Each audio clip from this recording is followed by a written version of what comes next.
In any industry, the value of activity is based on its ability to provide for the needs of the end customer. In an office environment, this activity is centered on the flow of information. By visualizing the flow of information in an office, you can identify ways in which that flow is hindered in its path toward the customers. This is done using information flow mapping. Note that information flow mapping is similar to value stream mapping, which is performed in a manufacturing environment. To create an information flow map, start by representing the end customer on the right-hand side. This is the person or organization that needs the information to be processed and delivered. Offices have a wide variety of customers. A design firm's customers would be the people commissioning the project, while a government office's customers would be the taxpayers who fund it. On the left-hand side of the map, create a y-axis with labels representing different departmental functions such as design, sales, quotes, ordering, and customer service. Create icons parallel to the left-hand side departmental functions to represent the various processes within each stage that are currently performed to deliver the information to the customer. Examples might include completing expense reports, sending emails, or drafting blueprints. They can involve the movement of people, physical documents, or digital information. Place these processes in the order they are performed from left to right. Then, align the processes vertically within their respective departments. Attach actual documents or printouts that are used for the process. Highlight the information on the documents that is actually used.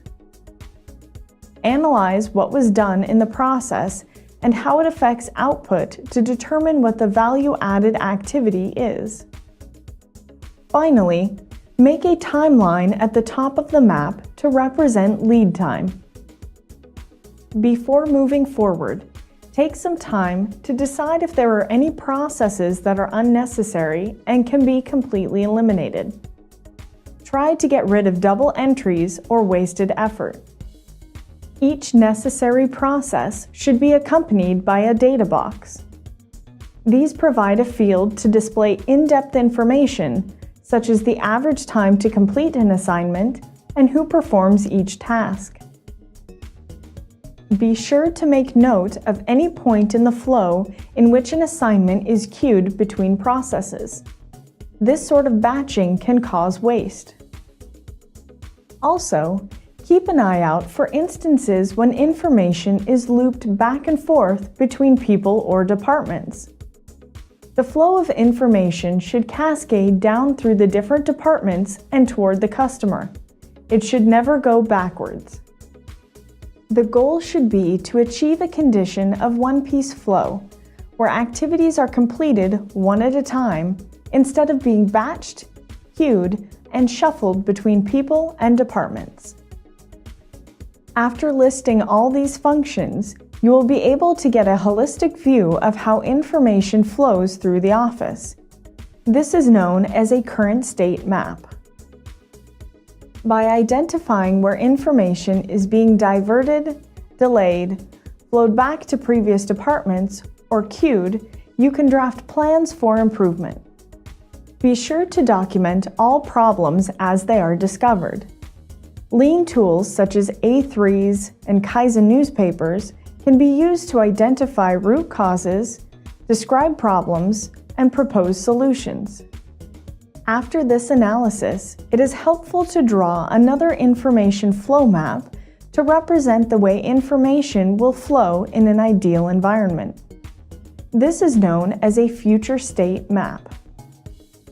The ideal state proposed by this map will serve as a model when implementing improvements. After changes have been implemented, a new current state map can be created and judged against the goals set on the next future state map. As circumstances in the office change and problem-solving efforts reveal new areas for improvement,